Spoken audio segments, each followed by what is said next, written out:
Welcome to the Smart Weight Loss Coaching Podcast. I'm Dr. Lisa Olson, a board-certified weight loss medicine specialist and certified life coach. In this podcast, I'll share fresh insights and effective techniques for incorporating mindset, habit change, and proven science into your life.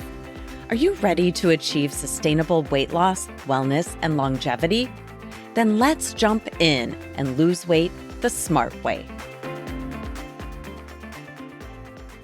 75% of adults in the U.S. consider themselves coffee drinkers, and 2/3 of us drink coffee every single day, myself included. Recently, one of my clients mentioned that she quit drinking coffee last month, which surprised me. She explained that she didn't think it was good for her and even wondered if it was impacting her weight. So even though we talked about coffee back in episode 70, I wanted to touch on it again because it's something that most of us drink, and therefore most of us should know more about its impact on weight and health. There's so much research about coffee in the medical literature that I could do 5 more episodes on coffee and bring unique content to each conversation. But don't worry if you're in the 25% of America that doesn't drink coffee, because I've got plenty of other topics lined up for you. I spend a lot of time talking with people about rethinking their drink, especially some of the specialty coffee drinks that are laden with sugary, creamy, chemically enhanced toppings, additions, and pumps of syrup. In recent years, many, especially younger coffee drinkers, are drinking something that resembles dessert. More than an eye-opening, productivity-enhancing plain black coffee. It worries me to hear young women talking about cutting back to only 1 or 2 pumps of vanilla syrup in their coffee. Why are we pumping syrup and adding emulsifiers in the form of shelf-stable almond milk into our coffees at all? I'll tell you why: marketing and a blatant disregard by beverage manufacturers for the health implications of these high-sugar, high-calorie specialty drinks. In 2024, a survey showed a massive decline in black coffee consumption, with only 18% of people drinking their coffee black, which is a 56% decrease from 2022. Just in 2 years, a 56% decrease. By the way, I'm looking at numbers from the U.S.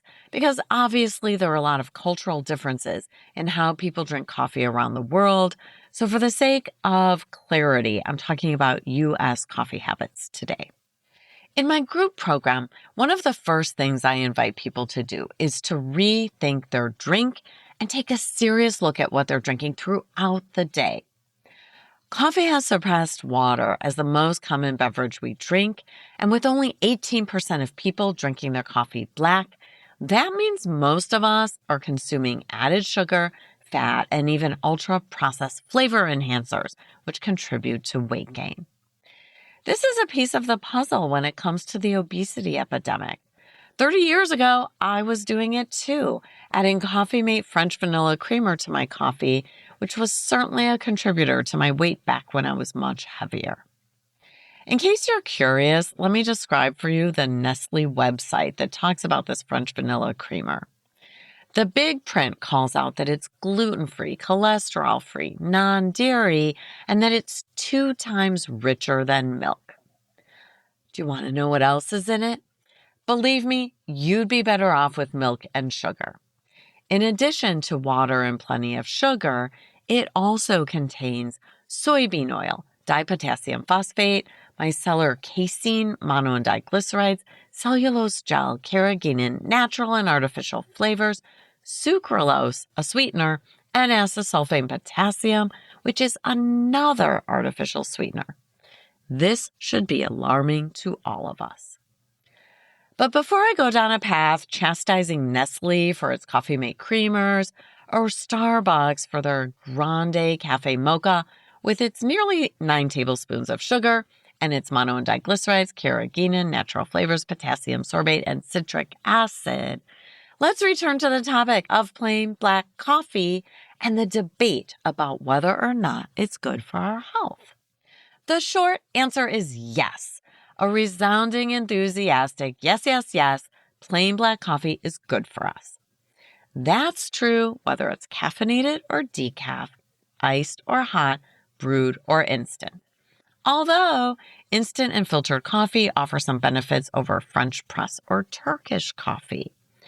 Using a filter removes the diterpenes, which can have a negative effect on our health by raising our LDL cholesterol, our triglycerides, and potentially even our liver enzymes. By the way, one of the fun things about recording this podcast is that I have to learn how to pronounce words I've read many times, but I've never spoken aloud, like diterpenes. It turns out 4 different sources gave me 4 slightly different pronunciations of it. I went with Merriam-Webster's online dictionary. It seemed like a solid choice. Diterpenes. Remember, you want to filter these diterpenes out to protect your cholesterol levels and your liver by making filtered or instant coffee. Before we dive into the many health benefits of coffee, let's hear a quick word from our sponsor. Haha, just kidding. It's still me, Dr. Lisa Olson, founder of Smart Weight Loss Coaching. If you're as focused on your health as you are on the scale, you're my person. In my online program, we'll help you establish healthy habits for weight loss, better health, and longevity. For those of you who have looked at our website before, you'll be excited to see that you no longer have to commit to a 3-month program to join us. If you'd like to learn more about our affordable monthly membership, head over to smartweightlosscoaching.com. We're back. Black coffee, which is what I'll be covering now, can help you to live longer, lowering the risk of premature death from any cause. In a study of 200,000 people followed for up to 30 years, which is an amazingly robust study, those who drank 3 to 5 cups of coffee daily compared with non-coffee drinkers were 15% less likely to die early from all causes, including heart disease, stroke, diabetes, Parkinson's disease, and even suicide. Both caffeinated and decaffeinated coffee provided benefits, although for almost all of the data on the health benefits of coffee, decaf may provide a slightly lower benefit. There are compounds in coffee that seem to block disease development by reducing inflammation and reducing insulin resistance. Remember that coffee comes from a plant, and it's specifically some plant chemicals, including polyphenols like chlorogenic acid, that provide these disease-lowering benefits. It's also from the vitamin B2 and magnesium in coffee. What else does coffee do for us? Well, there's a 10 to 15% reduced risk of heart attack or stroke with 2 to 4 cups per day. This improvement in risk hits a plateau around 5 to 6 cups per day and then declines. 2 to 4 cups seems like plenty. It's reasonable. 5 cups is a lot. But wait until you hear the wild numbers for coffee's ability to reduce diabetes. There is a 30% decreased risk of type 2 diabetes with caffeinated coffee, and it's a linear effect. So there's some decrease in diabetes with 1 cup per day, more with 2, more with 3, and so on. That linear decrease in diabetes continues up to 8 cups per day, and maybe beyond that, but the studies I saw didn't go higher than 8 cups per day. It's the polyphenols and minerals like magnesium in coffee that may improve the effectiveness of insulin and glucose or sugar metabolism in the body. So if you have pre-diabetes like I do, listen up. Coffee has a clear, strong, consistent effect of reducing the risk of type 2 diabetes. But please promise me you won't add shelf-stable almond milk or coffee mate creamer to your coffee.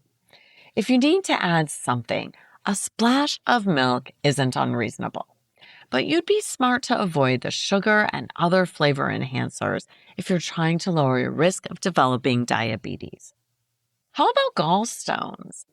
A study of over 46,000 men tracked coffee consumption and the development of gallstones for 10 years.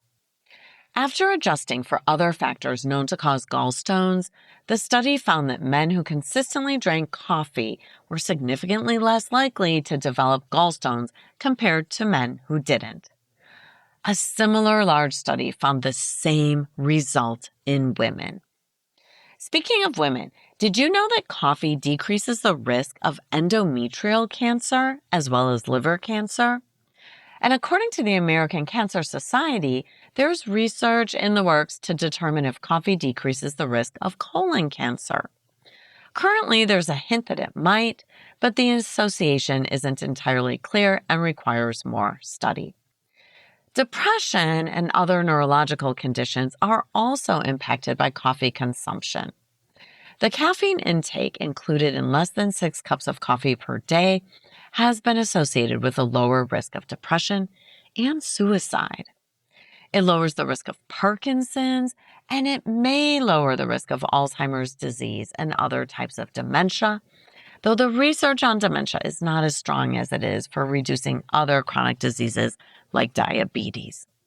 Coffee may also reduce the risk of metabolic syndrome, kidney stones, chronic kidney disease, and liver disease.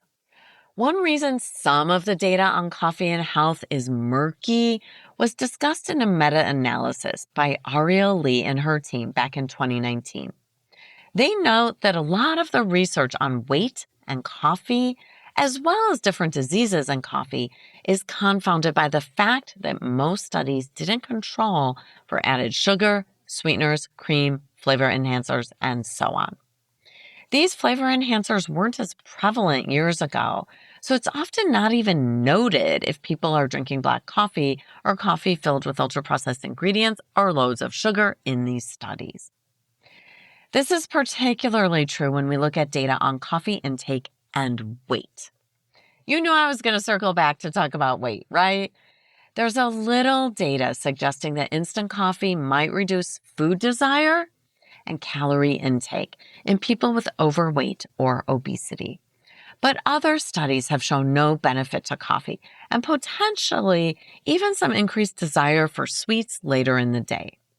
In my opinion, reading the medical literature, the jury is out on hunger hormones, appetite, and weight loss related to coffee.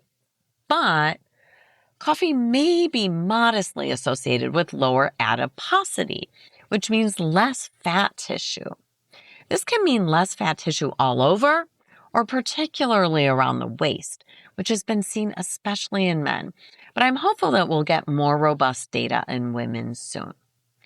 Now, for those of you taking the newer GLP-1 agonists like Wegovy or Ozempic, the GLP-GIP meds like Zepbound and Mounjaro, or the triple G meds that we anticipate hitting the market soon, you might like to know that in the last decade, some studies reported that light and moderate daily coffee consumption is protective against sarcopenia, which is muscle loss that has become a serious concern with these highly effective weight loss meds.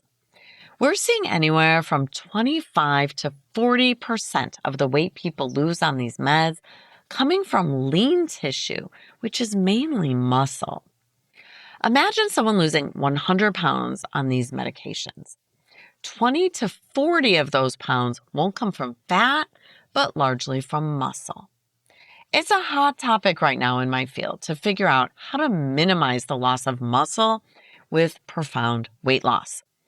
We know it helps to do resistance training, and it's also important to eat enough protein.